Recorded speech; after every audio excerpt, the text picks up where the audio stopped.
But just getting back to your thing before about the problem and today, I mean, obviously her biggest problem is, you know, you have a Prime Minister that people have stopped listening to, who's trying to sell a policy that she said she would never introduce.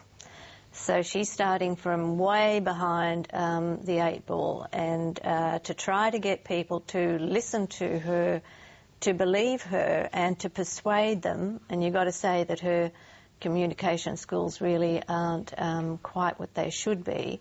I think it's going to be a very, very hard sell on her part. The key question no matter how good this policy is whether, well, exactly, how good or bad. I mean, whether people have decided that this issue is a cipher for their dislike of Julia Gillard, for their distrust of Julia Gillard, and for cost of living pressures generally, and whether they're not even going to look at the detail, they're just going to say, I don't believe this because of who's selling it. Though that's how the community will react. I think the problem for the government has been the community doesn't understand it.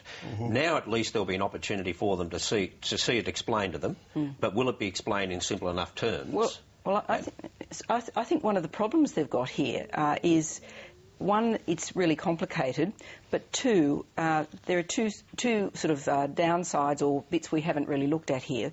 One of them is we've made reference to the fact that the Greens and the Independents know about this and the Labor caucus doesn't. What's to stop a Labor revolt on this? I mean, you've got a lot of really grumpy backbenchers here. We've seen during the week that they've gone out on their own, trying to make a bit of noise on a range of other issues. What's to stop the Labor caucus having a look at this package and deciding that, hey, they don't like parts of it either, and that they're going to start putting pressure on the Prime Minister for modifications? Do you really expect that to happen? I don't think you can rule that out. I don't think you can either, because, well, it depends how well everything goes. If it goes swimmingly, then, you know, they'll probably stay quiet. But if there are anomalies and if there are, you know, things that they're not happy with, and especially having been consulted so late in the piece, that's going to rile them anyway. So I think, yeah, and it's going to be it's also going to rile them that the Greens aren't going to be part of the happy carbon tax package sellers, I don't think. I mean, we've already seen this week the Greens cherry-picking this package. Well, of course, we got this bit, which is really good, but there are all these other bits which we don't think are very good, so, you know, we don't like those and we'll be changing them later. Well, exactly, beyond that, they're going to be talking about extending this. They're immediately, the Greens, going to be talking about, we want petrol in, we want a higher carbon price, just for starters.